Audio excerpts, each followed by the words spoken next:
The Alpha King's pup suffered in silence every day, until the new maid discovered a shocking secret hidden in his fur. The boy was already awake when the sun rose. He sat in the far corner of the stone courtyard, his knees pulled to his chest, his back flat against the cold wall, his eyes fixed on the pale orange light moving slowly across the top of the palace towers. He had been awake since the 3rd hour of the night. He usually was. His name was Cale. He was 7 years old. He was the only son of the Alpha King, the most powerful wolf ruler in 5 territories, the man whose name made grown warriors step back and drop their eyes and check the room behind them before they spoke. And Cale sat alone in the courtyard every single morning as though he were no one at all, as though the grand walls around him were not his home but simply the place that contained him. He did not cry about this. He had not cried in a long time. Crying was something he had learned to press down into a very small, very tight space inside his chest where no one could reach it. He kept a great many things in that space. It was getting full. The palace was beginning to wake around him. He could hear it the way wolves always hear things, a little too clearly, a little too completely. The kitchen fire starting below. The distant scrape of iron pots. The low voices of the early staff moving through the service corridors, unhurried, still half asleep. In another hour the training yard would open and the older wolves would begin their drills, their shouted counts and the dull rhythm of practice blades on practice shields, and Cale would not be among them. He had not been allowed in the training yard for 4 months. Vorek had arranged this. Vorek was the head steward of the royal household, a tall and quietly spoken man who managed the palace with absolute precision and who had taken over the supervision of Cale's schedule after the previous trainer had left without much explanation in early autumn. Vorek had a way of explaining things so that they sounded reasonable. He told the Alpha King that Cale was not yet ready for group training. He told the other staff that the young lord required a different schedule due to his development. He told the palace physician that the young lord was adjusting well, considering. Cale had heard all of this. He heard most things. Small and still and quiet as he was, people spoke around him the way they spoke around furniture, without noticing, without adjusting. He shifted. It happened the way it always did, quietly and without drama, his body moving through that familiar rearrangement into the shape of a small grey wolf. His paws found the cold stone beneath him. His ears flattened slightly in the morning air. His nose sorted the world into its component parts, old stone, kitchen smoke, the sharp clear smell of dew on the iron gate across the courtyard, the faint warmth of the lamps from the east corridor window above him. And the dull, familiar ache along his spine. It was always there. It had been there for 4 months. Not sharp, not the way a fresh injury was sharp, but persistent, the way a bruise is when it does not quite heal between the times it is made worse. His wolf body tried to heal it. Wolf bodies always try to heal. But the healing never quite completed itself, and he had begun to understand that this was not an accident. He tucked his muzzle against his front legs and closed his eyes and lay still. He did not hear the new maid come through the east gate. He only became aware of her when the sound of her footsteps changed, when the rhythm of someone walking with purpose and somewhere to be stopped, and became instead the silence of someone who had stopped to look at something. Cale raised his head. She was standing about 3 meters away, carrying a folded stack of white linen pressed against her chest, and she had gone completely still. She was not tall. She had plain brown hair pulled back from her face and a grey apron over her work clothes and the kind of steady expression that belonged to someone who had learned to receive information without letting it show on their face immediately. She was looking at the patches along his spine. He watched her watch them. She did not flinch. She did not make the soft, instinctive sound that some of the younger kitchen maids made when they caught sight of something distressing, that small involuntary breath of pity that Cale had come to deeply dislike. She did not look around to see if anyone was watching her notice. She did not look away out of social discomfort. She simply looked, with level, clear eyes, for long enough to see what she was seeing. And then she made a decision. He could not see her make it exactly, but he could feel the moment of it, the slight shift in how she was standing, the quality of the silence changing from something open into something settled. And then she looked away, not frightened, not guilty, just finished with her looking, and she walked to the far corridor door, pressed it open with her shoulder, and disappeared inside. Kale put his muzzle back down on his paws. She had seen the patches. He was certain she had. They were worse this week. A deep, long charcoal sitting in the gray of his fur in a pattern that ran from his shoulder blades down toward the middle of his back, sitting too dark, too deliberate in their distribution. He did not know how to explain them to himself in any way that was not the way he had already explained them, which was a way he could not say aloud to anyone because to say it aloud was to make it true in a room where the truth would immediately be managed. The palace physician had been twice this month. He came on Tuesdays. He wrote things in his notes. He said things to Vorek afterward in the hall outside Kale's door, in the low, careful voices that adults used when they believed children were asleep or too young to understand what was being said above them. Kale was neither. He had heard every word. And Vorek had thanked the physician both times with the specific, quiet politeness of a man paying a debt that was not yet settled. Kale shifted back when the sun was fully up, pulled on the clothes left by the courtyard door, and went inside to eat breakfast alone. His small room of the kitchen was not the room he had used before the arrangement changed. Before Vorek, before the training yard close to him, before the slow quiet narrowing of his ward, he had eaten breakfast in the main hall at the long table with the court advisers and the older wolves of his father's household. He could remember the noise of it, the overlapping conversations, the smell of warm bread and candle smoke, the way the light came through the high windows in the morning. That was before.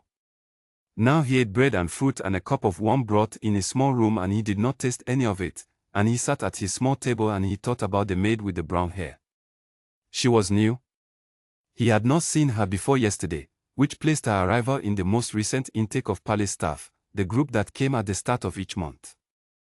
She was carrying linen for the upper corridor based on the fold pattern he had seen on the sheets, which meant she was assigned to the east wing rooms, which meant she would walk through the east courtyard again tomorrow. What she would do with what she had seen, he did not know. He had watched enough people see things in this palace and then carefully not see them to understand that what a person noticed and what a person did about what they noticed were two very separate operations. Most people went no further than the noticing. But she had not looked afraid. And she had not looked like someone adding information to a collection they intended to sell. She had looked like someone who had fired something under a heading she had not yet named. That was different from most people. Kale was learning to pay attention to what was different from most people. It was, so far, the most useful skill he had. He ate the last of his bread and set down the cup and listened to Vorek's footsteps begin their morning circuit above him, measured and precise, the same route in the same order every day, and he counted them without thinking, the way you count things you have heard so many times they have become a kind of background music you could not turn off even if you wanted to. The footsteps moved down the east corridor. Paused at the study. Moved on toward the south stair. Kale sat very still and he waited. Her name, he would find out 3 days later, was Nell. She had come from a small town near the northern border where her family ran a mending shop, and she was not anyone that the palace would have considered important enough to be careful about. She had no title, no connection to any of the families that moved through the court, no particular angle to be playing by arriving here. She was simply someone who had grown up in a place where her mother noticed things that other people agreed not to see, and she had inherited that specific and inconvenient habit. On the second morning she came back. She came early, before the light was fully up, carrying a notebook and making a show of examining the east gate hinge, which Kale could see from his corner was perfectly functional. He watched her through half-closed eyes. She crouched near the gate and wrote something in her notebook, and then she did something unexpected. She opened the small cloth tied to her basket handle and she took out a piece of bread and a strip of dried meat and she set them on the stone, 4 meters from him, without looking at him, and then she stood up and she left. Kale looked at the bread for a while. Then he looked at the gate through which she had disappeared. Then he looked at the bread again. He ate it. It was good. Better than the bread from his small room, which came from the kitchen section that Vorek controlled. This bread tasted like it had been baked somewhere else. On the third morning she came back again, and on the fourth, and each time she left something and did not make a performance of it, and each time Kale said nothing and watched her from his corner with the patient attention of something that has survived by reading its environment very carefully and is not yet sure whether this new element is safe. On the fifth morning, she sat down on the step of the gate and stayed. Not close. Not hovering. She sat on the stone step with her notebook open and her pencil working at something that may or may not have been real notes, and she was simply there, the same way the wall was there, without demand. Cale raised his head and looked at her for a long time. She did not look back. She kept her eyes on her notebook. He shifted back to his human form on that fifth morning and he sat in his corner with his arms around his knees and he looked at her across the courtyard and he said, without planning to, "You checked that hinge 4 times." She looked up. "Yes," she said. "It's not actually broken." "I know," Cale said. "So why do you keep coming?" She was quiet for a moment. Then she said, "Because you're here every morning and there's no one else." He considered this answer for longer than she probably expected. It was, as far as he could tell, completely honest. She was not offering rescue or pity or an arrangement. She was describing a fact. "I don't need someone," he said. "I know," Nell said. "I'm not offering to be someone. I'm just sitting here." He did not know what to say to that. So he said nothing. And she said nothing. And the sun came up, and the kitchen fire started below, and somewhere in the upper east corridor the footsteps of the head steward began their morning circuit, and Cale felt his shoulders pull very slightly inward at the sound of them, a reflex he had not yet managed to train away. He hoped she had not seen that. She had seen it. She did not say so. She looked at the east tower and wrote nothing in her notebook and waited until the footsteps moved on. They sat together in the courtyard until the morning bell, and then Cale got up and went inside, and Nell gathered her basket and her notebook and went back to her work. She was going to need to be careful. She already understood this with complete clarity.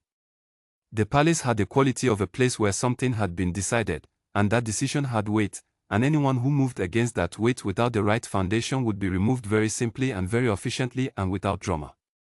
But she had seen the marks along the spine of the Alpha King's son. And she had a very good memory, and she had heard him say, in the flat and steady voice of a boy who had stopped performing feelings for people who would not use them well, that he did not fall during drills. And she had seen his shoulders move when he heard Vorek's footsteps. She went back to her room that evening and she opened her notebook to a fresh page and she started writing. Nell had been in the palace for 12 days when she allowed herself, for the first time, to write the word deliberate in her notebook. She had been circling it for days, approaching it and moving away, because writing it made it real in a way that required action, and action required planning, and planning required the kind of information she did not yet fully have. But she had enough now. She had enough to be certain that what was happening to Cale was not accidental and was not the result of carelessness and was not something that would stop on its own. She wrote the word and then she sat and looked at it for a long time. Cale had been trusting her a little more each day since the morning of the 4th day, when she had sat on the gate step and stayed. It was not dramatic or sudden, the way trust grew in stories that needed things to move fast for an audience. It was slow and sequential, one test passed and then another offered, and she was beginning to understand that this was how Cale moved through the world, carefully, with his weight shifted back, checking the ground under each step before he put his full weight on it. She could not blame him for this. She respected it, actually. It was the most sensible way to move through a world that had been arranged against you. On the 6th day, she brought him a different kind of bread. It came from the town baker who supplied the palace gates on Thursdays, and she had traded one of her afternoon rest periods to be the one who carried the delivery up from the gate, and she had kept 3 rolls out of the order in her apron pocket. She set them on the stone as she always did, and sat on her step, and waited. Cale, in his wolf form, raised his head and sniffed the air.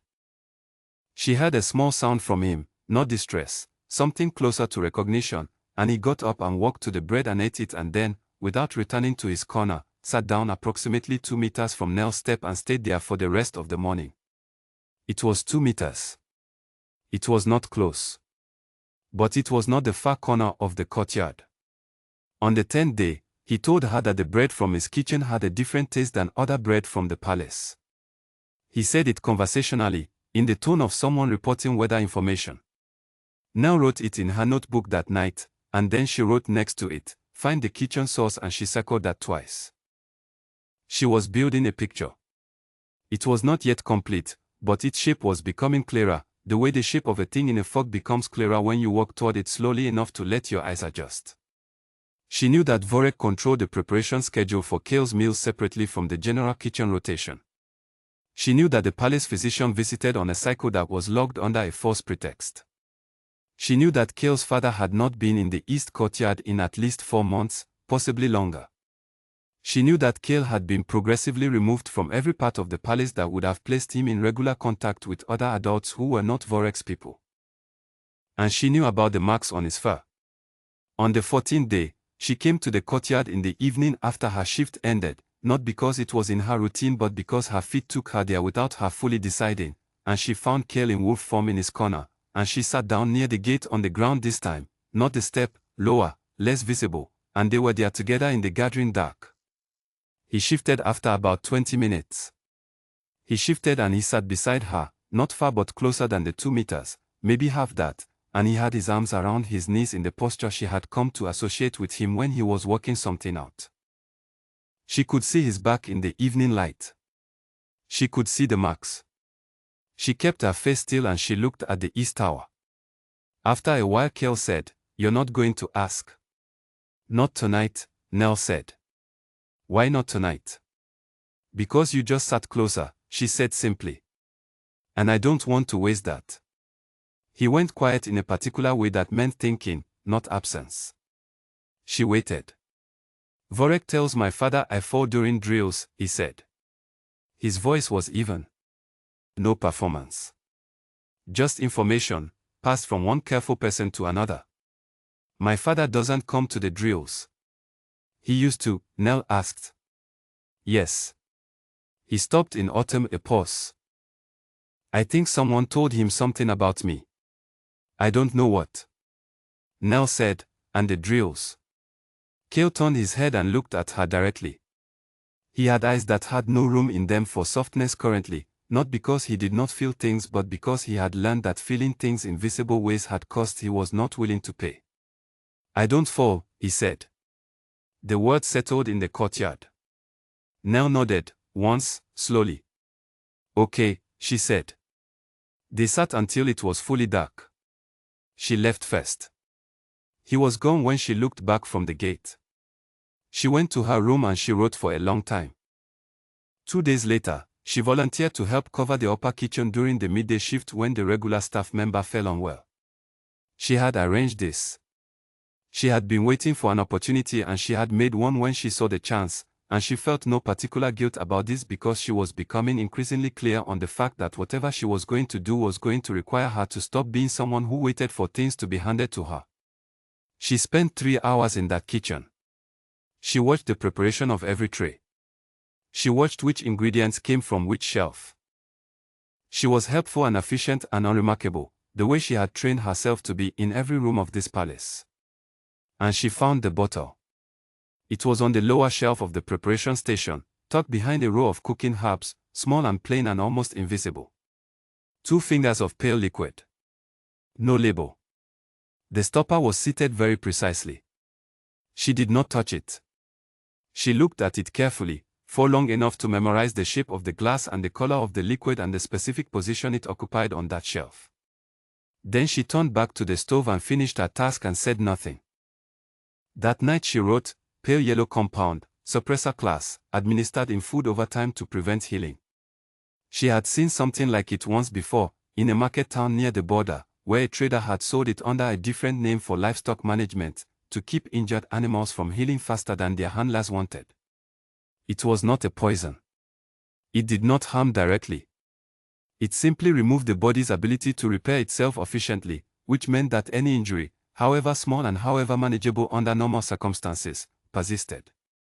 In a wolf, who healed faster than humans, you would need to use it consistently to see any effect. You would need to start it early and maintain it regularly. You would need access to the food. Vorek had access to the food. Nell sat with this for a long time. Then she thought about something else. About the label she had not been able to see clearly in the dim light of the kitchen shelf, the label on the bottle she had not touched. She had seen only the edge of it, but she had seen enough to know there was writing on it. And the hand that wrote it had not been the small, cramped script of the kitchen records. It had been a cleaner, larger hand. A formal hand. She was going to need to see that label. The next morning she went back to the upper kitchen to return a service tray she had kept for this purpose.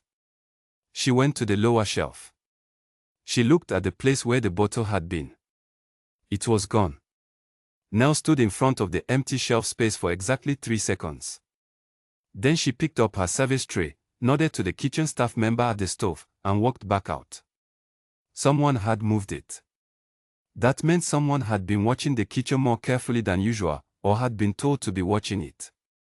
That meant she had been noticed, not dramatically, not in a way that had caused an immediate response, but noticed enough for someone to decide the bottle needed to move. She went directly to the east courtyard. It was not the morning hour. Cale was not there. She sat on the gate step for 15 minutes, thinking very hard. She was a maid who had been in this palace for 2 weeks. She had no title, no authority, no allies she was certain of, and no proof that could not be managed away by someone with the right access.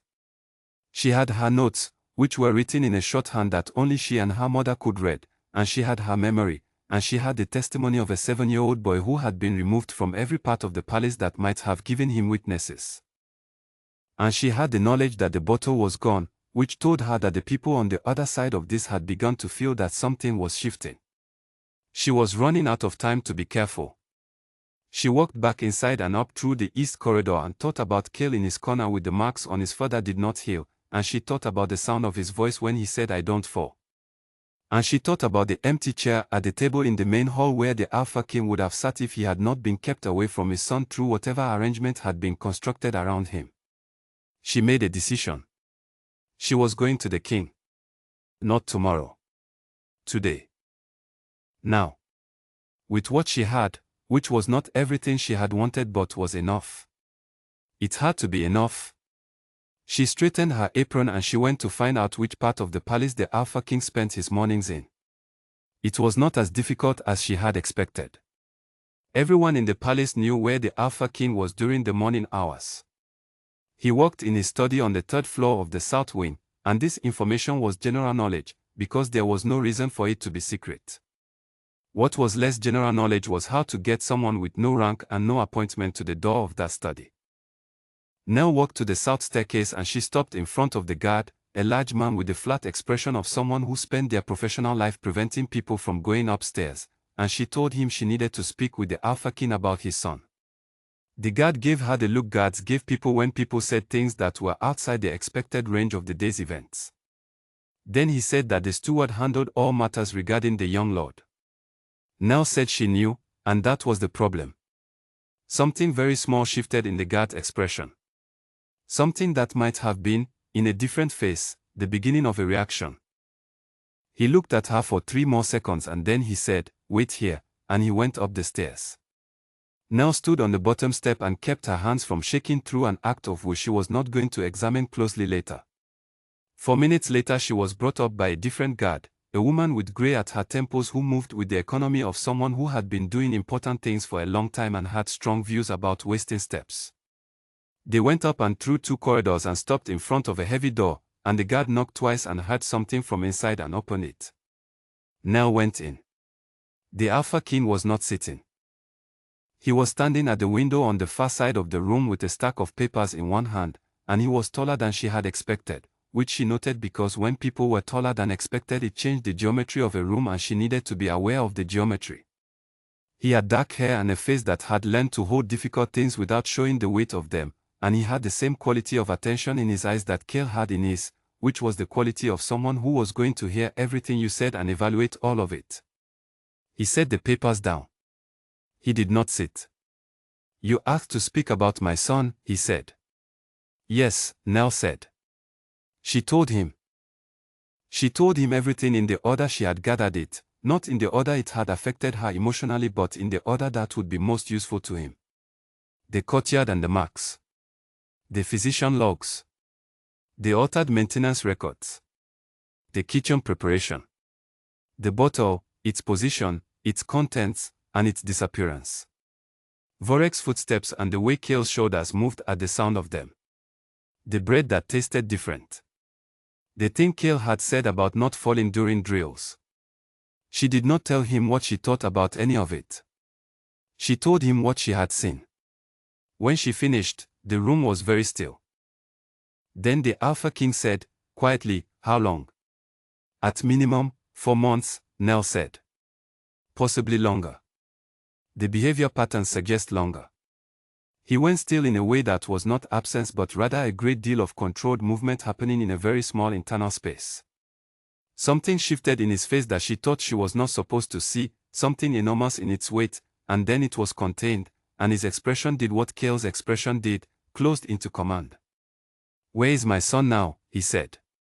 "The East Courtyard. He'll be there until the morning bell." The Alpha King moved.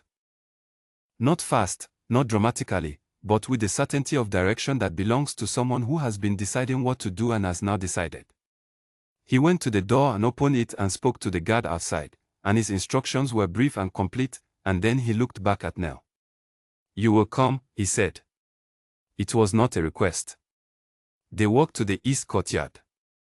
The palace moved around the Alpha King the way a river moves around a stone, everything else adjusting its course to account for his passage.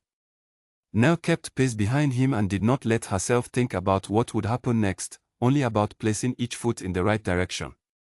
They came through the east gate. Kale was in his wolf form in the far corner. He heard them and raised his head. And Nell watched the exact moment he registered his father's footsteps, the way the quality of his attention changed, the way his whole body recalibrated toward the sound of them, the way a wolf's body recalibrates toward the sound of its pack. He shifted back to his human form. He stood and he looked at his father across the courtyard. And the Alpha King crossed to him and crouched down, which put him at Kale's level, not looming, at eye level, and the two of them looked at each other for a moment that had a great deal of history in it. Kale said, in the flat and careful voice he used for assessments, "I didn't think you knew." The Alpha King said, "I didn't." Nell looked at the East Tower. Behind her, after a moment, she heard the Alpha King say, very quietly, "I should have." Kale did not answer that immediately. When Nell looked back, he was standing a little closer to his father. Not much, but closer. The Alpha King straightened and looked at Nell. "Stay close," he said. "There are people in this palace who will try to make a different story of you before this day is done." Nell said, "I know." Kale looked at her then, and for a moment his expression was not the flat, managed thing she had come to know. It was younger than that. It was the face of a boy who had been very tired for a very long time and had just been handed something he had not let himself believe was coming. The Alpha King said, "Come." And they followed him toward the main hall, where a tribunal was going to be convened, and where the shape of what had been done in this palace was going to be shown to people who had the authority to do something about it. Vorek was already in the main hall when they arrived.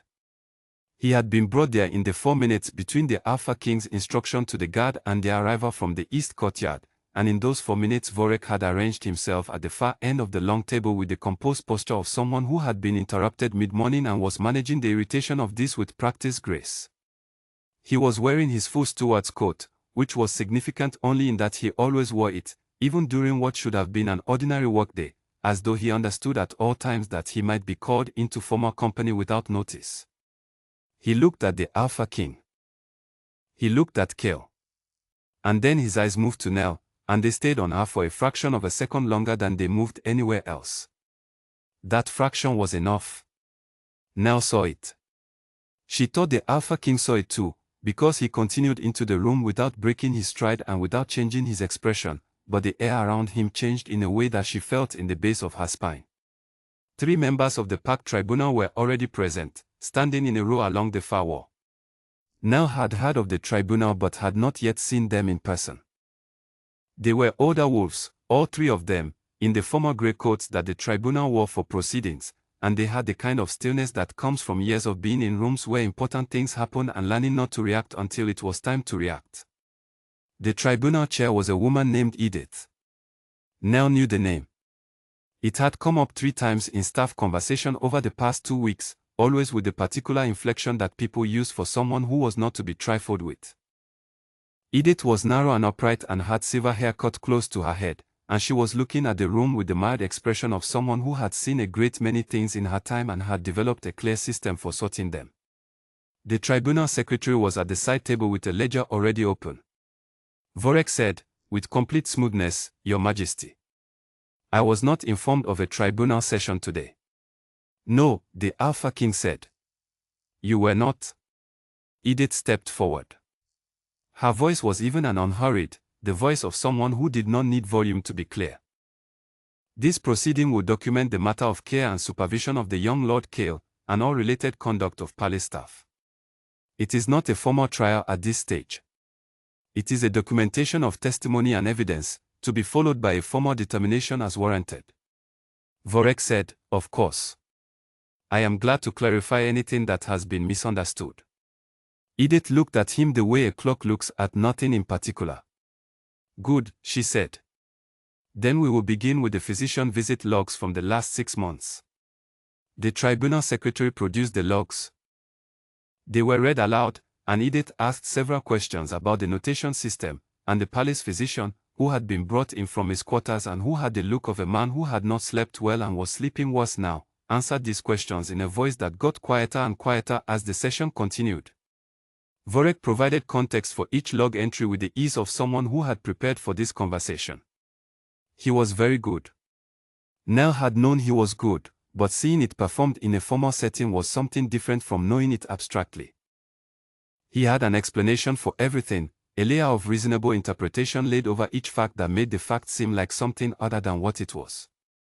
He said the young lord's meals were prepared separately from the general kitchen rotation due to dietary sensitivities identified by the physician. He said the physician visits were logged under maintenance as a matter of discretion, to protect the young lord's privacy. He said the young lord's removal from group training was a temporary measure pending a full assessment of his readiness. He said all of this without hurry, without visible anxiety, in the voice of a man who had thought through every angle of his position and was confident in its integrity. Edith wrote in her ledger and said, Does the young lord wish to respond to any part of this account? Cale said, Yes. He did not fidget while he said it. He sat in the chair beside his father and he looked at Edith with the straight, direct attention that Nell had watched him develop over weeks in a courtyard, and he spoke. He spoke for 9 minutes. Nell had been expecting the testimony of a child. She had been expecting something that would need to be shaped and interpreted, something that Edith and the tribunal would need to work to understand. She had not expected what Cale gave to that room, which was a systematic and chronological account, date by date, incident by incident, delivered in the flat and careful voice of someone who had been keeping records in his head for 4 months because there was no place safe enough to write them down. He named dates. He described sequences.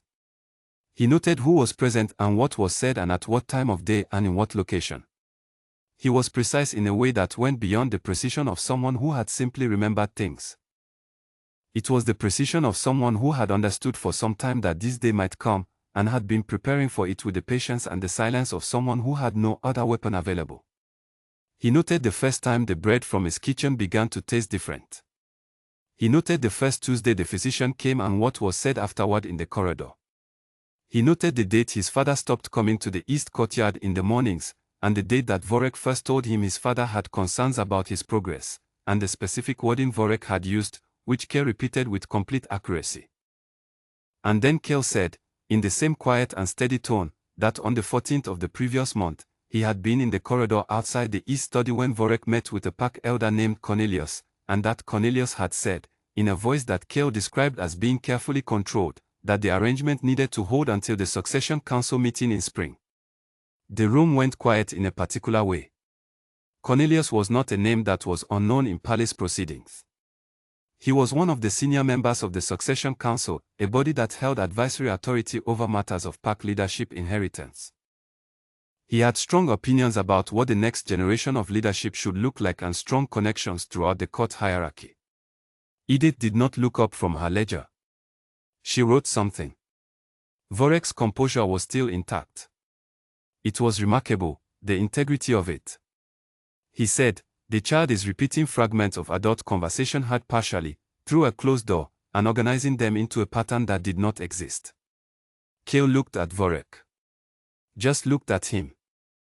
Then he said, to Edith, without looking away from Vorek, on the 14th, Vorek told Cornelius that the compound was working effectively and that the rate of application could be reduced before my father's next scheduled check on my progress. Cornelius said to be careful about the amount because the physician was becoming concerned about the documentation. The physician made a sound. It was not a word. It was just a sound, involuntary, the kind of sound that escapes a person when the dam breaks on something they have been holding back for a long time. Edith put her pen down. She looked at the physician. Then she looked at the Alpha King. With your authorization, she said, the tribunal requires an immediate search of the head steward's private offices and the upper kitchen preparation station, including all locked storage. The Alpha King said, authorized. Vorek said something sharp. It came out too fast to be entirely managed, something about coaching, something about a palace maid with no standing fabricating a situation for purposes the tribunal should examine. His eyes went to Nell again when he said it. The sharpness of it, the loss of the smooth and comfortable pace he had been maintaining, was the first crack Nell had seen in him, and she noted it carefully. The Alpha King turned and looked at Vorek. He only said, enough. Vorek closed his mouth. The search began. It took 4 hours for the first part of it. Nell was kept in a waiting room with 2 junior tribunal staff members and a cup of tea she did not drink while the search proceeded.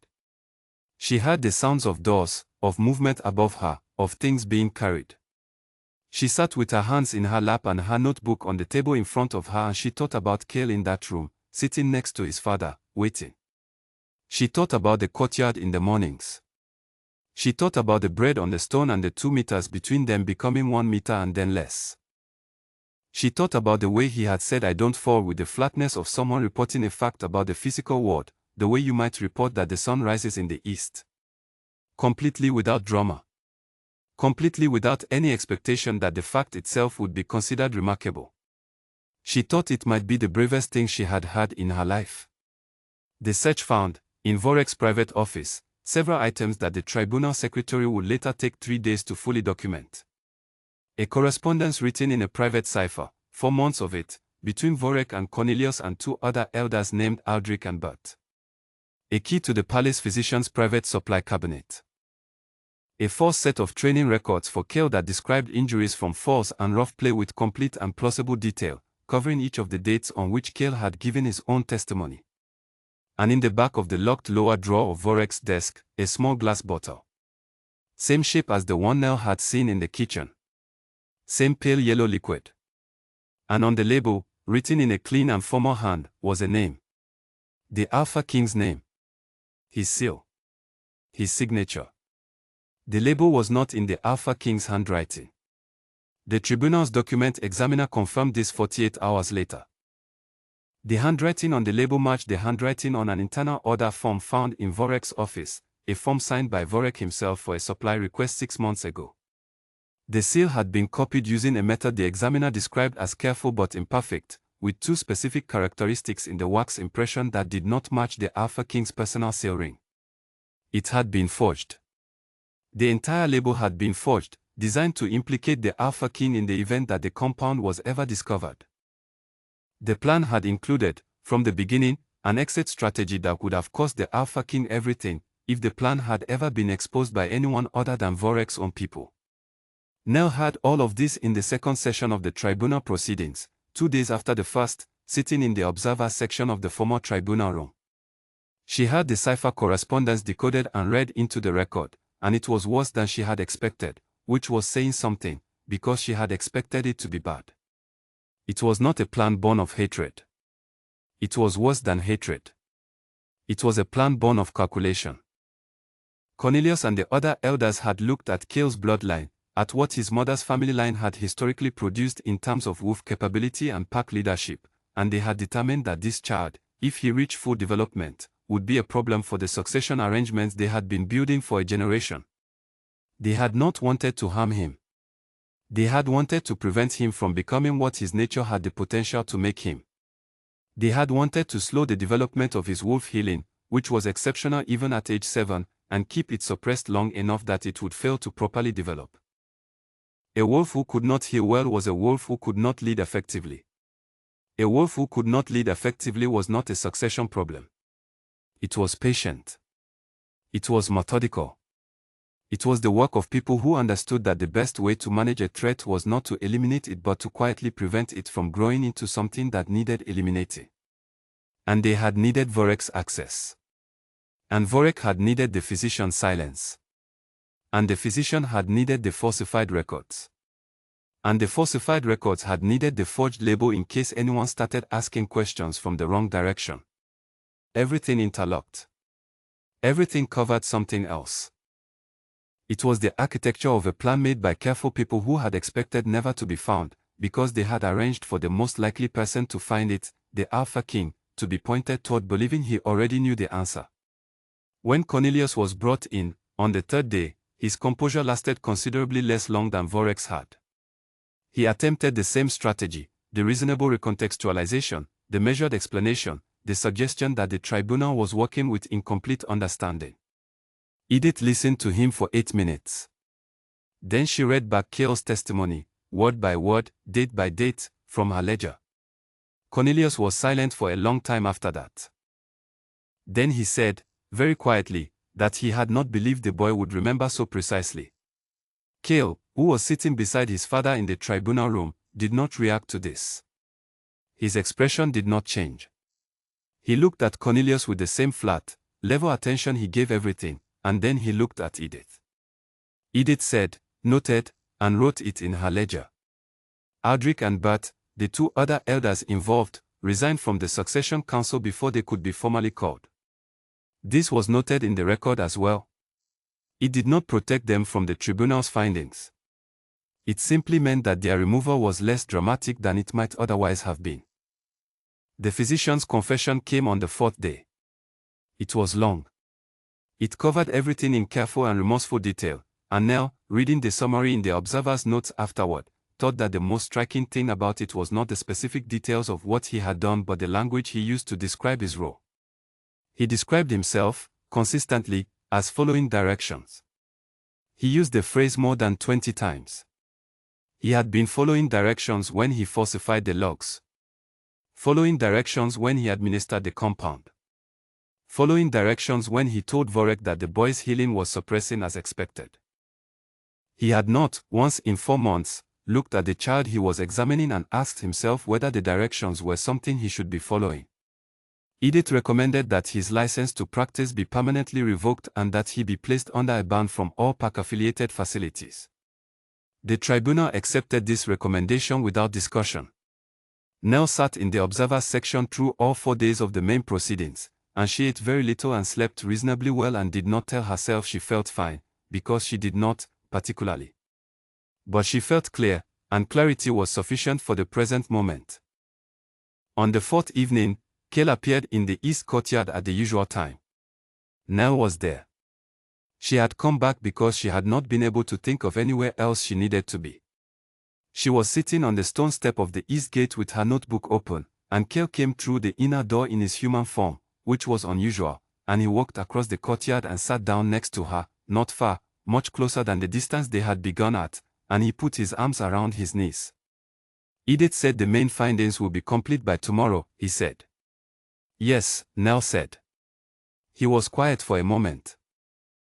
Cornelius said he didn't think I would remember so precisely. I heard.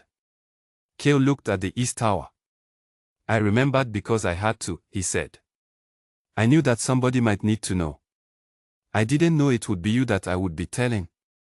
Nell thought about what to say for a moment and then decided that nothing she thought of was adequate, so she said nothing and looked at the east tower alongside him. After a while Cale said, will you stay? He meant in the palace. He meant beyond the tribunal. She could tell this from the way he said it, the way the words had a little more weight in them than a simple question, the way he was not looking at her while he said it. She said, I think so, yes. Cale nodded and looked at the tower. They sat there until the stars came out. Above them, in the south wing study, a light was on. It had been on every evening this week. Nell had noticed this not because she was watching for it but because it was different from before. Before the tribunal, that light had gone out early every night, the particular darkness of a room whose occupant had run out of things to do that felt worth doing. Now it stayed on. She did not know what the Alpha King was doing in that study in the evenings. She did not need to. The light itself was enough. The formal determination from the tribunal came on the 6th day, and it was the kind of document that did not use kind language, because it was not designed to be kind. It named Vorek as the primary architect of the arrangement. It named Cornelius as the directing intelligence behind it, the origin of the plan and the source of the authorization. It named Aldrich and Bert as co-conspirators who had provided resources and cover. It named the physician as a complicit party who had actively falsified records and administered a suppressor compound to a minor child without medical justification. It noted, in a separate section marked for the public record, that the forged label bearing the Alpha King seal had been designed to implicate him in the event of discovery, and that the tribunal found this element of the plan to be the most significant indicator of its premeditation and its scope. Someone who forges an exit strategy before the plan begins has already decided that they are doing something that will one day need an exit. Vorek and Cornelius were removed from the palace within 48 hours of the determination. The Alpha King did not speak with either of them before they left. There was nothing he wanted to say to either of them that would be useful to say, and he was not a man who spoke for the purpose of his own feelings. Aldrich resigned from 3 separate council positions before the end of the week. Bert followed 2 days later. The Succession Council issued a public statement of cooperation with the tribunal, which Edith noted in a letter to the Alpha King as being both expected and nearly meaningless, given that the members who had authored the plan were no longer on the council to be cooperated with. On the 7th day after the determination, the Alpha King requested that Nell come to his study. She came. She stood in the center of the room the same way she had stood in it the first time, and the Alpha King was standing by the window the same way he had been standing the first time, but something about the room felt different. Less pressurized. The same weight had not left it entirely, but it had shifted, redistributed itself into a shape that was sustainable rather than urgent. He told her that he was grateful. He said it simply, without the formal construction that palace language usually required, which was itself a kind of statement. He told her that she had done something that his own household had failed to do, and that she had done it with the resources of a person who had been in this palace for less than a month, and that he understood what it had cost her in terms of risk. Nell said, "I mostly did it because Kay was in the corner of the courtyard every morning and nobody else was." The Alpha King was quiet for a moment. Then he said, "Yes. I know." He asked her what she wanted to do. He offered her a return to her home village with a formal letter of thanks and a payment that would have made her mother's mending shop financially comfortable for a decade. He said this with the straightforwardness of a man making a genuine offer rather than a man hoping to be turned down. Nell said she would prefer to stay.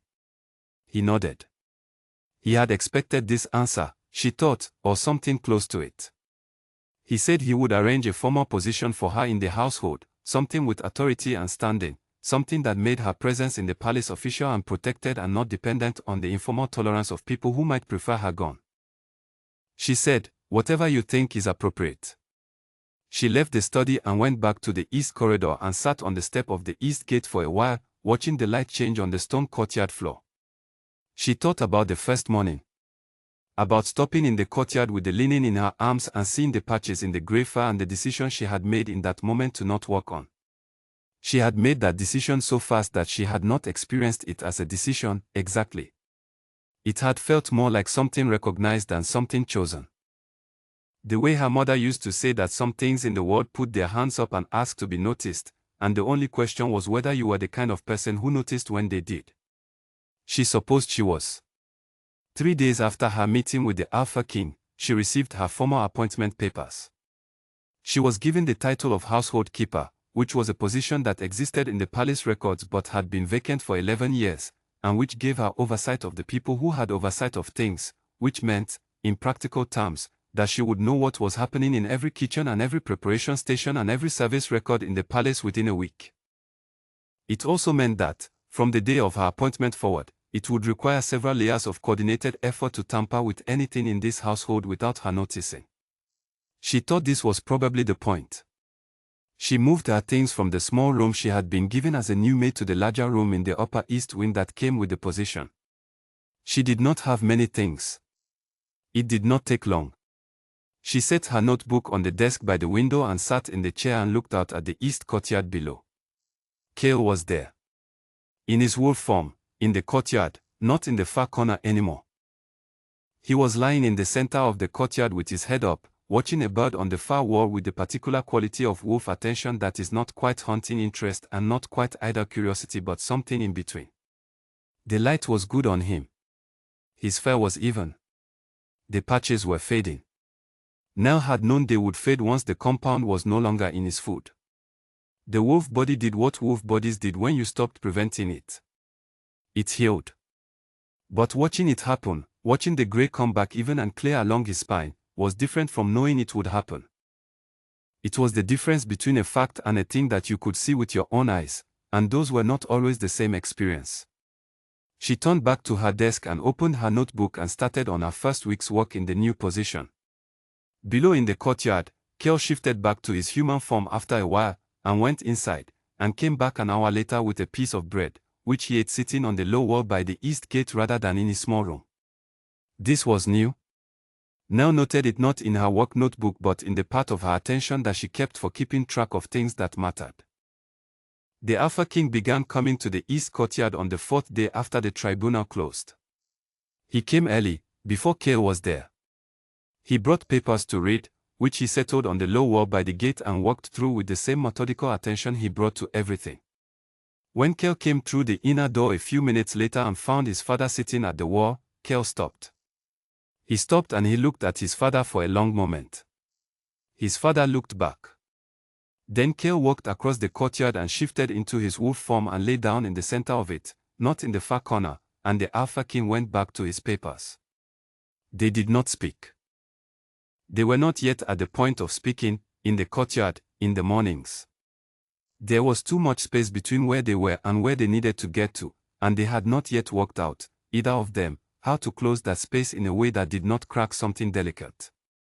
But they could be in the same courtyard. They could be there at the same time. They could be there without it being a performance of reconciliation, which would have been exhausting and forced and would have helped no one. The Alpha King came back the next morning, and the morning after that. On the fifth morning, Cale was already awake when his father arrived, and when the Alpha King sat down on the low wall, Cale, in his wolf form, shifted position from the center of the courtyard to approximately 2 meters from his father's feet, which was not close, but which was not the center either. The Alpha King turned one page in his papers and did not look down. Nell watched this from her window and thought, good. She thought it in the same quiet way she thought most things that she felt strongly about, without fanfare, without needing to say it to anyone. Good. She went back to her work. The days that followed were not dramatic. They were ordinary days, which was what was needed. The palace adjusted to the new arrangement the way any large system adjusts to significant change, which is to say slowly and unevenly and with various small frictions that had to be worked through one at a time. There were people in the palace who had benefited from the old arrangement, not directly, not knowingly, but by proximity and habit, who found the new arrangement inconvenient in ways they could not quite name. There were others who had been quietly relieved by the change in a way they also could not quite name, because naming it would have required acknowledging that something had been wrong, and acknowledging that something had been wrong for 4 months in a place they had lived and worked required a kind of honesty that not everyone was ready for. Nell dealt with the small frictions as they came, without making them larger than they were. She did not have conversations about what had happened. She did not ask anyone to reflect on their role in the months that had passed. She simply did her job, and she did it thoroughly, and the thoroughness of it was its own kind of statement. Cale began, in the second week after the tribunal closed, to appear occasionally in the main hall at mealtimes. Not every day. Not yet. He would appear at the edge of the room, assess it with the characteristic flat attention he brought to unfamiliar territory, and either sit at the long table or decide not to. When he sat near the end of the table farthest from the main court discussion, and he ate his meal, and he left. But he was there. In the room. With other people. This was, Nell understood, enormous. On the day that she had been in the palace for exactly 1 month, Cale found her in the east corridor after her afternoon work was done. He stood in front of her with his arms at his sides, which was different from his usual posture of arms around knees or hands tucked into pockets, and he said, "You found it." She said, "The bottle. And everything else." She said, "Yes." He looked at her. "I had been watching for a year," he said. "I had been trying to work out how to get someone to see. I didn't know it would happen like this."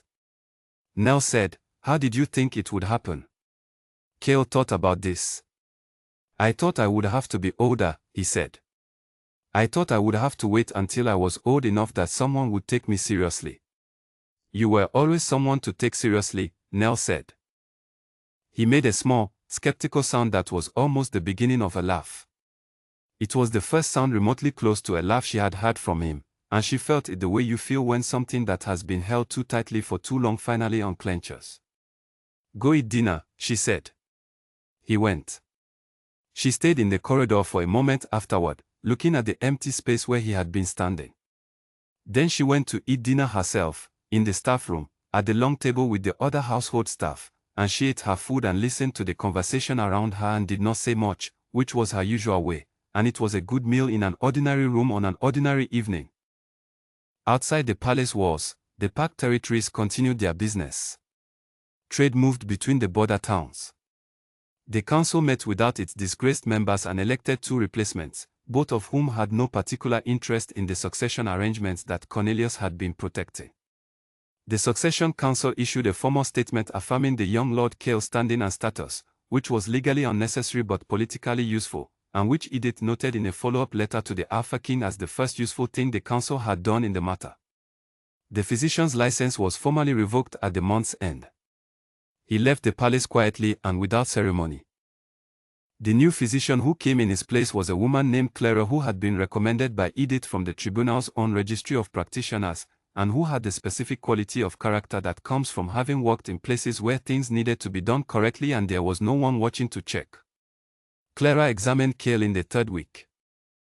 She wrote her assessment in a report that she gave directly to the Alpha King and to Nell, and the report said, in the clear language of someone who did not find it useful to soften things beyond what accuracy required, that Cale's healing capability was approximately 60% of what it should be for a wolf his age and bloodline, and that with proper nutrition and the absence of the compound, she expected this to recover to something close to full function over the course of the next 12 to 18 months. 12 to 18 months. Nell read that and set the report down and looked at the wall. Then she picked it up again and read the second part, which said that in Clara's assessment, the recovery would be complete. That the suppression had been cut before the capability was damaged permanently. That the wolf body, given what it needed and the removal of what was hurting it, would do the work it was built to do. Nell read that part twice. Then she put the report in the file she was building for Cale's household records, which was a file she had started from scratch because the previous records were part of the evidence in the tribunal proceedings and could not be returned to active use. She put it in the file and she went back to work. 6 weeks after the tribunal's determination was entered into the Park record, Nell was in the East Courtyard at dusk, doing a count of the linens that had come back from the external laundry service. It was not a task that required being in the courtyard. She could have done it in the linen room. She had been doing it in the courtyard for 6 weeks because the courtyard was where Cale was in the evenings, and being where Cale was in the evenings was something she had made a quiet habit of without examining it too closely, because the reasons for it were simple and she did not need to complicate them. She heard him come through the inner door. She heard him cross the courtyard. And she heard, a moment later, the familiar sound of the shift. She kept counting linens. The pad of wolf paws on stone. The sound of them stopping close to her. She looked down and the small grey wolf was sitting 4 inches from her boot, which was the closest he had ever voluntarily placed himself to another person in her presence. She finished her count and set the clipboard down and sat on the stones beside him. His fur was even all the way along his spine. The patches were gone. The charcoal dark marks that had sat wrong in his coat for 4 months had faded completely, replaced by the same clear, even gray that covered the rest of him. His healing had done what Clara had said it would do, given time and the absence of what had been preventing it. Nell did not say anything about this. She did not point at it or call attention to it or make it a moment that required acknowledgement. She just looked at the east tower and felt the warmth of him at her knee. The wind came through the courtyard and rustled the linen on her clipboard and moved on. Cale put his muzzle on his paws. Above them, in the south wing study, the light was on. It had been on every evening for 6 weeks, and Nell had stopped noticing it as a change and started noticing it simply as a fact of the evening, the light in the south wing that meant the Alpha King was working and was where he was supposed to be. It had become part of the ordinary landscape of the palace the way the bell tower was part of it, reliable, expected, present. The Alpha King had, in the 6 weeks since the tribunal, made a series of changes to his daily routine that were not announced and were not discussed, they simply happened, and the palace adjusted to them. He came to the east courtyard in the mornings. He joined the evening meal in the main hall 4 nights a week instead of taking it in his study. He attended 2 of Cale's informal training sessions with the new trainer that Clara had helped select, a quiet man named Graham who had worked with young wolves for 20 years and who understood the difference between building a skill and performing the building of a skill for an audience. He did not hover at these sessions. He came and he stood at the edge of the training yard with his hands in his coat pockets and he watched, and he did not speak unless Cale looked at him, and when Cale looked at him he gave a small nod that meant keep going, and Cale did. This had been going on for 4 weeks. Nell had seen it twice, from the second-floor corridor window that looked out over the training yard. The third time she saw it, Cale was working on a shift sequence, moving from human to wolf form and back with increasing speed and precision, and at the end of a particularly clean run of it he looked toward the edge of the yard, and his father was there, and his father gave the small nod, and Cale looked away again and did the run again. He did not smile. He was not a child who smiled easily or often, and she suspected he had not been for a long time. But something in the quality of the next run was different. Less careful. A little freer in the movement. Like someone who had been told, without words, that the ground was solid and they could use their full weight. She had turned away from the window and gone back to her work. The week after that, Cale appeared in the main hall for breakfast 2 mornings in a row. He sat at the far end of the table as usual, and he ate his food, and on the second morning the Alpha King came to the hall slightly later than his usual time and sat down at the same table, not next to Cale, a few seats along, but at the same table, and he poured his coffee and read his morning correspondence while Cale finished his bread. They did not talk. There was nothing specific to say, and they were both people who understood that talking for the sake of filling silence was a waste of breath. But they were at the same table, and that was something that had not been true for a year, and Nell thought it was the most important thing that had happened in the palace since the morning she had stopped in the courtyard with her linen in her arms. On the evening 6 weeks out, sitting in the courtyard with Cale beside her, Nell thought about the first morning again. She thought about the gate hinge that was never broken and the bread wrapped in cloth and the notebook she had filled with her mother's shorthand. She thought about the fraction of a second in which Vorek's eyes had stayed on her in the main hall, which had told her everything she had needed to know about whether she had time to be more careful. She thought about Edith's pen moving in the ledger and the physician's sound, involuntary and too loud, when Cale named the date and the conversation. She thought about Cale standing in front of her in the east corridor 3 weeks ago, saying, "I thought I would have to wait until I was old enough." She thought he should not have had to wait even as long as he did. But he had, and he had done it with the patience and the precision of someone who understood that waiting was not the same thing as being helpless. He had been building something in that corner of the courtyard every morning for 4 months. Building it quietly, in his head, in the only space that was entirely his own, a record of everything that was happening to him and around him, kept with the care of someone who had decided, at some point, that the thing he was carrying was too important to lose. She was glad she had found him before he had to wait any longer. She was glad she had stopped. Above them, the moon came over the east wall, and its light moved across the stone courtyard floor in the slow way that moonlight always moved, indifferent and beautiful. Cale made the sound again. The one she had heard 3 weeks ago in this same courtyard, the small, barely there sound that was not quite a sigh and not quite a growl, the sound of something setting down something heavy. She had heard it twice more since the first time, each time a little less careful, a little less contained, as though he was slowly learning that the sound was safe to make. She looked at the moon. It occurred to her that she had not, in the 6 weeks since the tribunal, thought very much about whether she had done the right thing. This was not because she was certain she had. It was because the question of rightness was less interesting than the question of what came next, and what came next was always more interesting than what was already decided. What came next was Cale in the training yard getting faster at his shift sequence. What came next was the light on in the South Wing study every evening. What came next was a household physician who asked questions and expected answers and wrote reports in language that was clear and complete, and a kitchen preparation station that Nell walked through twice a week and which no longer contained unlabeled bottles tucked behind the cooking herbs. What came next was small and ordinary and necessary, and she had work to do in all of it. The bell rang from the inner courtyard. Nell did not move immediately. Neither did Cale. They let the bell ring and then let the silence after it settle, the way you let the last note of something hold before you get up and put on your coat. Then Cale lifted his head and looked at her. His eyes in the moonlight were clear and steady, the same gray as his fur, with something in them that she had been watching grow over 6 weeks from something closed and managed into something that was not yet fully open but was, possibly, beginning to consider the option. She looked back at him. "It's getting late," she said. He put his head back down on his paws.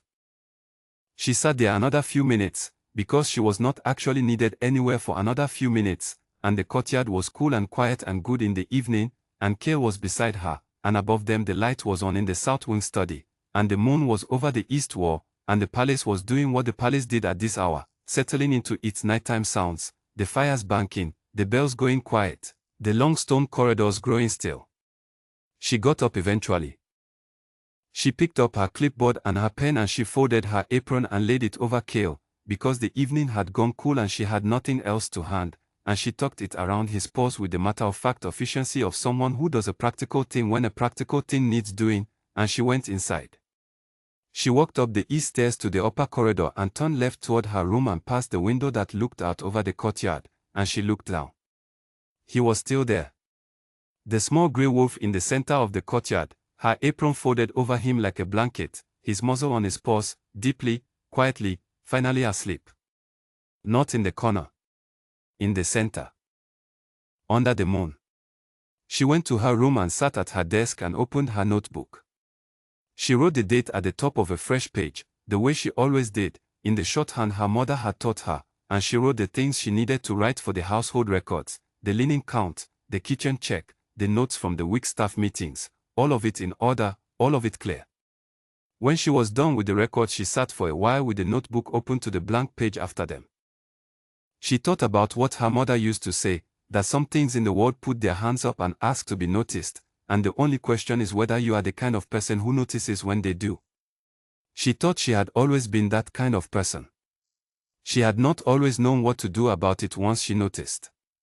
She had not always had the resources or the position or the information. But she had always been the kind of person who stopped when something stopped her. She thought, in the end, that was what it came down to. Not bravery, exactly. Not a plan. Just the particular unwillingness to keep walking when something had already stopped your feet. She closed her notebook. Below in the east courtyard, Cale was asleep. In the South Wing study, the light was on. In the East Wing training yard, the equipment for tomorrow's morning session was already laid out by Graham, who arrived before everyone else and left after everyone else, and had told Nell, when she asked him how Cale was progressing, that the boy was working harder than any student he had trained in 20 years, and that the only thing holding him back was the healing, which was coming back, and would come back fully, and when it did she would not believe how fast he was going to grow into himself. Nell had believed it. She turned off her lamp and went to the window and looked out at the courtyard one last time. The moon had moved further over the east wall. The apron-covered shape in the center of the courtyard did not move. He was 7 years old. He had survived the palace, and a conspiracy, and 4 months of deliberate, patient, careful harm. He had survived it with the resources of someone who had nothing but himself and his memory and his willingness to keep going, and he had come out of it not broken but waiting, which was different, which was everything. He was going to be fine. Not tomorrow. Not all at once. Not in the way that stories sometimes pretend things get fixed, where the resolution arrives cleanly and the character steps through it into a different version of their life that is free of the weight of what came before. It was not going to be like that. The weight of what had happened to him was going to be part of him for a long time, and some mornings it was going to be heavier than others, and some things were going to be harder than they should be for longer than they should be, and that was the truth of it. But he was in the center of the courtyard, not the corner. And there was a light on in the south wing that had not been on before. And in the morning, Graham would be in the training yard, and his father would stand at the edge of it with his hands in his coat pockets and give a small nod that meant keep going. And Nell would be in the east wing, doing her work, walking the corridors, checking the things that needed checking, and available if she was needed, which was the only thing she had ever been offering from the very first morning she had set bread on the stone and gone back through the gate without waiting to see what happened next. She went to bed. In the east courtyard, under the moon, the small grey wolf breathed slowly and slept deeply and did not curl in his corner. He was going to be fine. That was the only thing that needed to be true right now, and it was.